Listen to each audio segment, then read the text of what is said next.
आदेश दिया रुक्मिणी को, जाओ जाकर के पानी और परात लेकर के आओ। रुक्मिणी जी पानी परात लेने गई चरण धुलने के लिए। ये कथा ऐसी सभ्यता का दान करती है। खास मित्र हैं सुदामा, लेकिन जरा ध्यान से सुन लीजिए। आज हम मित्रता का अनुभव उसके साथ करते हैं जिसको हम गालियां दे सके। मित्र हम उसे मानते हैं जो हमारे साथ में गुटखा खाए, सिगरेट पिए या शराब पिए, उसे हम अपना मित्र मानते हैं। पर विचार करना क्या सभ्यता है कृष्ण की महाराज। खास मित्र हैं, साथ में पढ़े हैं, पर मैं क्षत्रिय हूं और ये ब्राह्मण हैं, इसलिए अपने सिंहासन पर बैठा करके चरण धुल रहे हैं कृष्ण महाराज। भैया मित्र वो नहीं होता जिसका आप सहजता से, जिसको आप गाली दे सकें। मित्र वो भी होता है जिसके लिए आपका हृदय सदैव सम्मान से भरा रहे। ये मेरा मित्र है। बहुत गौर से श्रवण करिएगा। भगवान ने जैसे ही सुदामा के चरणों को देखा और उन चरणों में बीमारियों को देखा, उन बीमारियों को, फूटी हुई बीमारियों को देख करके और उनमें लगे हुए कांटों को देखा, तो अभी जो सुदामा का हाल था अब ये कृष्ण का हाल हो गया। इतना रोए हैं माधव, इतने रोए हैं कि उनके आंखों के अश्रुधारा से ही सुदामा के चरण धुल गए।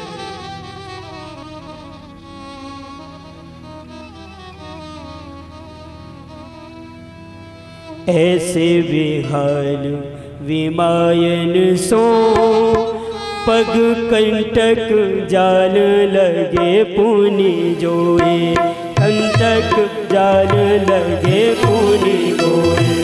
ऐसे बेहाल विमायन सो पग कंटक जाल लगे पुनि जोए।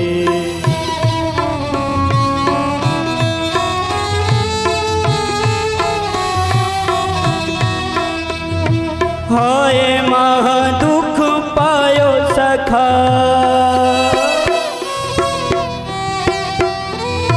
हाय महा दुख पायो सखा, तुम आए इतना कितने दिन खोए।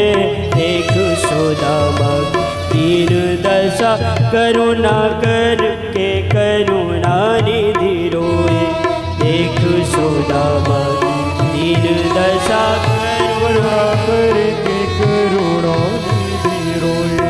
पानी परात को हाथ छुओ नहीं, पानी परात को हाथ छुओ नहीं, नैनन के जल सो पग धोए।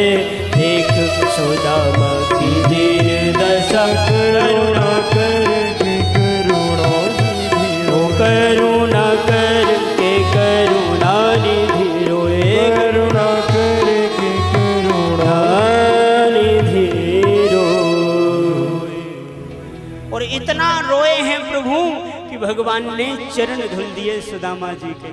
अच्छा एक बात सुन लो, क्या करूं, ऐसी स्मृति गुरु जी की आ गई कि वो कथा तो पीछे ही छूट गई महाराज। पर आप गौर से श्रवण करिएगा। लोग कहते हैं कि एक मुट्ठी चावल खा करके सुदामा को द्वारिका जैसा वैभव दे दिया भगवान ने।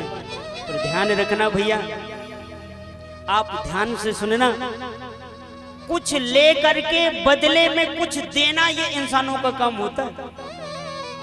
आपने हमारी बिटिया के विवाह में इतने का उपहार दिया, तो जब तुम्हारी बिटिया का विवाह होगा तो उसने भी लाके दे दिया।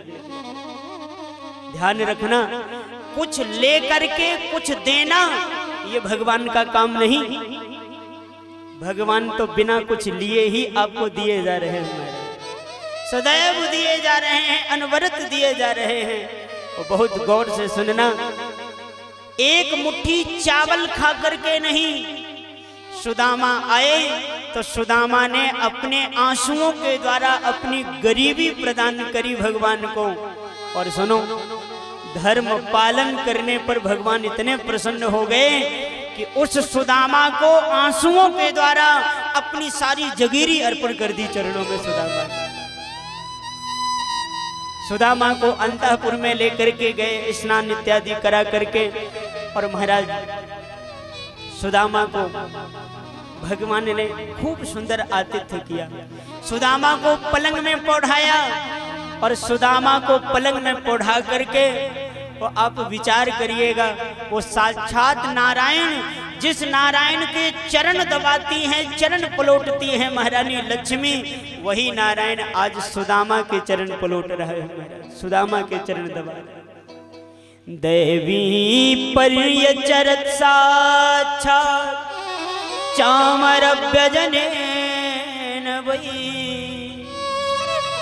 साक्षात महारानी लक्ष्मी जी ने जब ये देखा कि मेरे पति चरण दबा रहे हैं, तो महाराज लक्ष्मी जी ने पंखा लिया, बीजना लिया, और बीजना लेकर के और महाराज सुदामा को और कृष्ण को हवा कर रहे हैं। विचार करिएगा, आज कोई सुदामा को गरीब कह सकता? साक्षात लक्ष्मी पंखा कर रही हैं और लक्ष्मी का पति नारायण चरण दबा रहा है महाराज। इससे अमीर दुनिया में कोई हो सकता है? और ये क्यों मिला है सुदामा को जानते हैं? क्योंकि सुदामा ने अपने धर्म का पालन बहुत अच्छे तरीके से किया है। गीता में भगवान कहते हैं कि आपको कुछ नहीं करने की जरूरत है। स्वे कर्मणा समभ्यर्च सिद्धिम विन्दन्ति मानवाः। अपना कुलोचित सनातन धर्म के अनुसार जो वर्ण व्यवस्था है, और उसी वर्ण व्यवस्था के अनुसार आप अपने धर्म का ठीक तरह से पालन करिए, और अपने धर्म का ठीक तरह से पालन करेंगे तो आपको सिद्धि मिल जाएगी, भगवान मिल जाएंगे, ये पक्की बात है।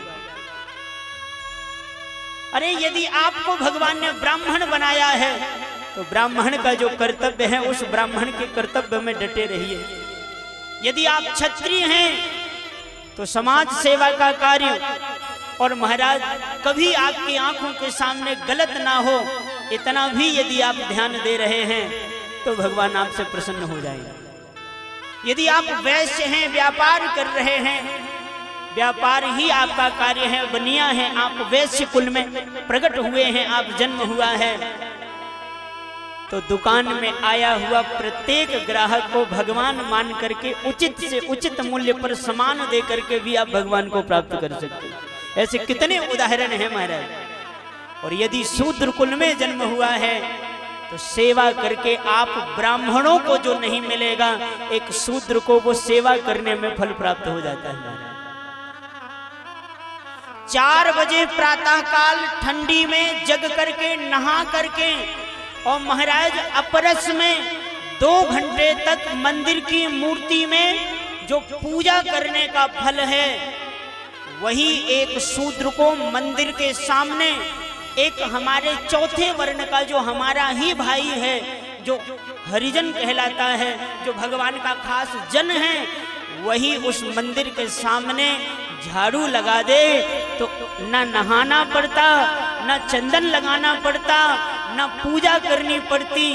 जो 2 घंटे ब्राह्मण को पूजा करने का फल मिलता है, जो 2 घंटे में, वही एक हरिजन को, वही एक सेवा करने वाले व्यक्ति को 5 मिनट झाड़ू लगाने में प्राप्त हो जाता है। बताना लाभान्वित ब्राह्मण हुआ कि ये सेवा करने वाला हुआ? लाभ में कौन है?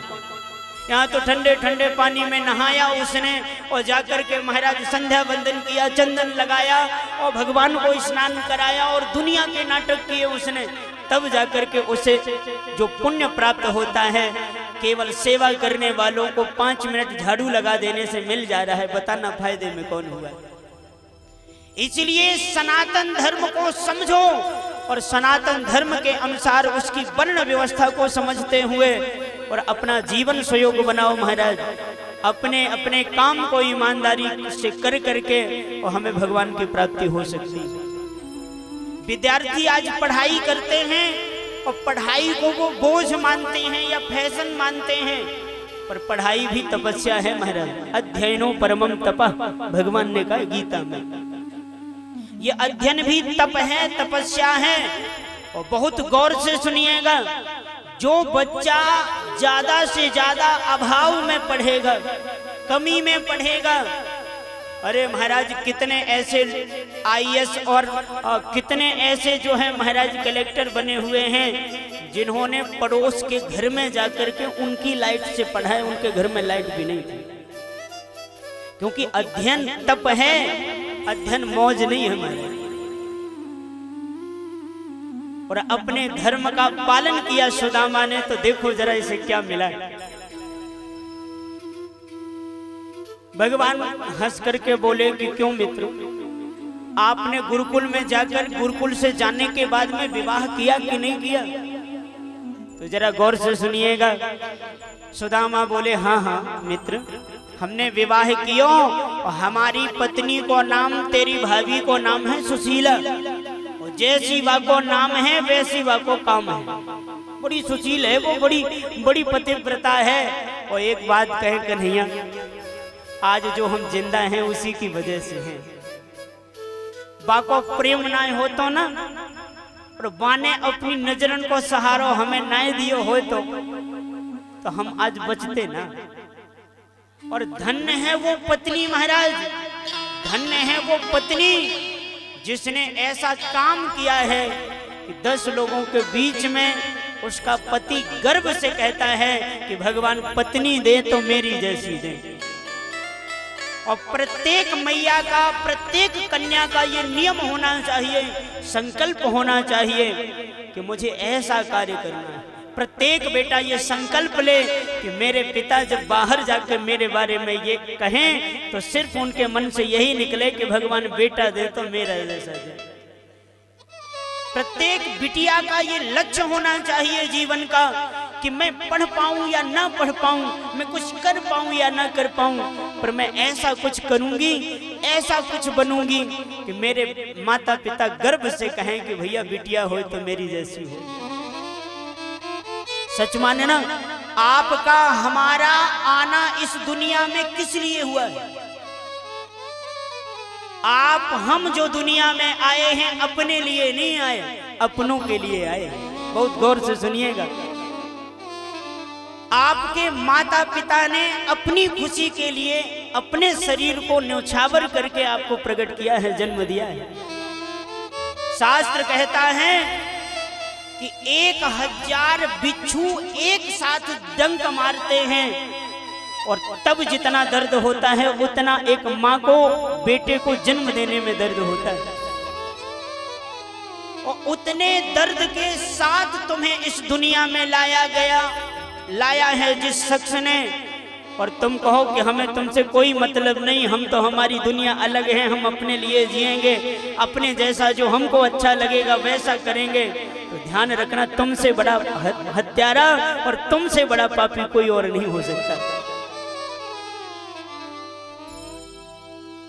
सुशीला की प्रसन्नता जाहिर करके और सुदामा जी ने जैसे ये बात कही तो भगवान तुरंत बोले, अच्छा तो हमारी जब इतनी सुंदर भाभी हैं तो एक बात बताओ, हमारे लिए कुछ भेजा है उन्होंने?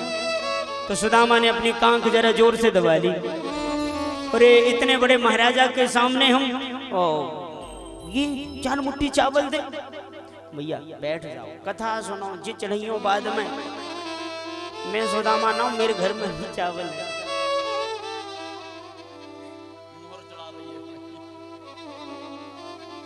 एक बार प्रेम से कहिए राधे राधे। राधे राधे। चलो आज तो अंतिम ही है, कोई बात नहीं, मैया को कर ले दो अपने मन की, कोई बात नहीं। बोलो वृंदावन बिहारी लाल की जय। बैठ जाओ मैया, यहीं बैठ जाओ।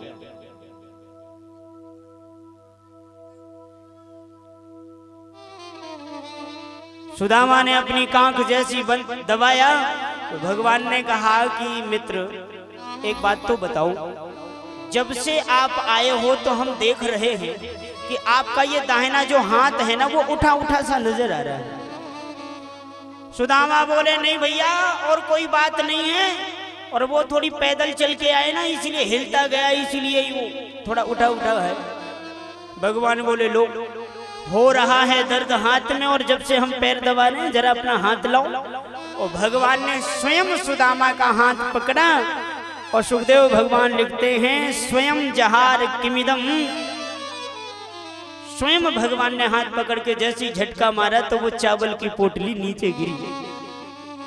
चावल की पोटली ले करके भगवान और उस चावल की पोटली में लगी गांठों को खोलते, और महाराज गांठों को खोलते ही भगवान ने सुदामा के जीवन की जितनी भी समस्याओं की गांठ थी उस कपड़े को छोड़ छोड़ करके और सारी समस्या का समाधान कर दिया महाराज। और एक मुट्ठी चावल लेकर के सुदामा के लाए हुए और अपने मुख में डाल करके भगवान ऐसे उन चावलों का आस्वादन कर रहे हैं जैसे ये चावल नहीं अमृत हो महाराज। और इन चावलों को लेकर के और भगवान ने आंख बंद करके सुदामा जी की पत्नी को उनका जवाब प्रेषित कर दिया, जवाब भेज दिया और कह दिया, होनी थी तो हो गई अब ना ऐसी हो, भाभी तेरे भवन में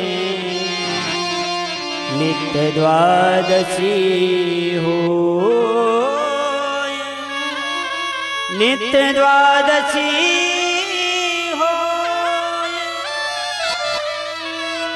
और इतना कह करके भगवान ने जैसी एक मुट्ठी धारण किया दूसरी मुट्ठी खाने लगे तो रुक्मणी जी ने रोक दिया, और रुक्मणी जी ने रोका तो भगवान ने उनको दिया कि ले जाओ सबको प्रसाद खिलाओ, और सबको प्रसाद खिलाना।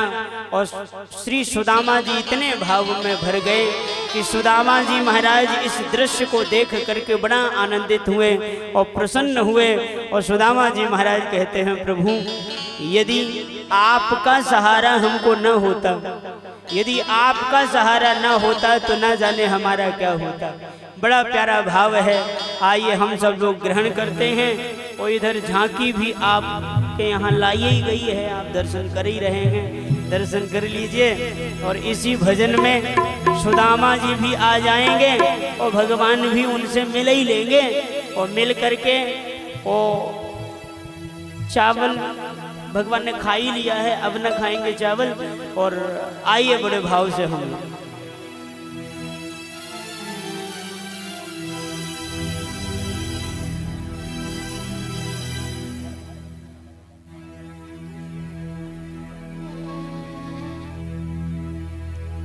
श्री सुदामा जी महाराज बड़े आनंद से कहते हैं, प्रभु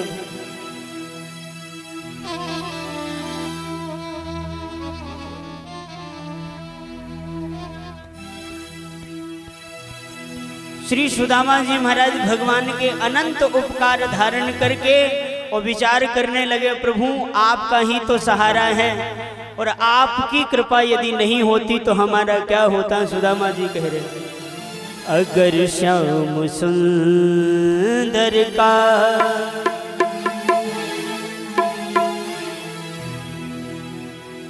अगर श्याम सुंदर का सहारा न होता, अगर श्याम सुंदर का सहारा न होता,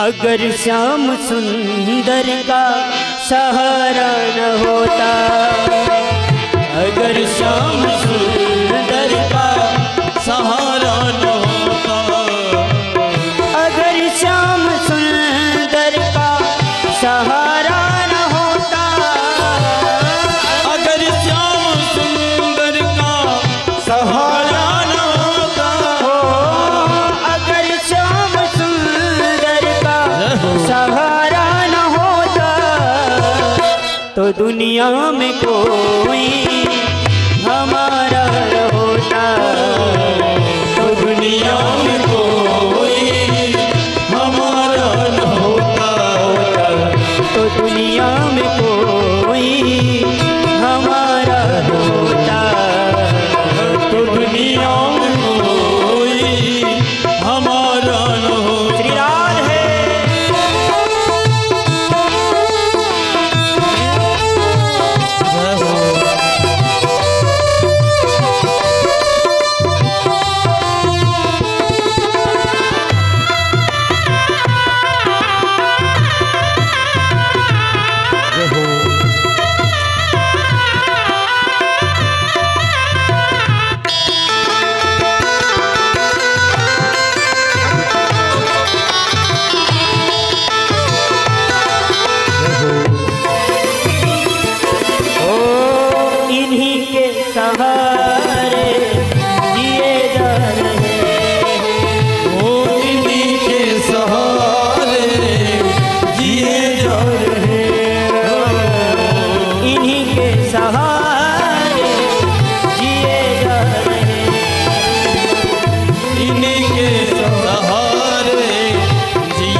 आप सभी अपने स्थान में बैठ जाएं, सभी अपने स्थान में बैठ जाएं। अभी समय आएगा तो फिर हम आप लोगों को बुलवा लें। बैठ जाओ मैया, सभी बैठ जाओ। अभी कृष्ण सुदामा को मिलने दो, बीच में मत छेड़ो। सुदामा जी कृष्ण से मिलने आए, तुमसे मिलवे ना आए। बैठ जाओ। सुदामा जी कृष्ण से मिलवे आए, इसलिए जरा गाइए।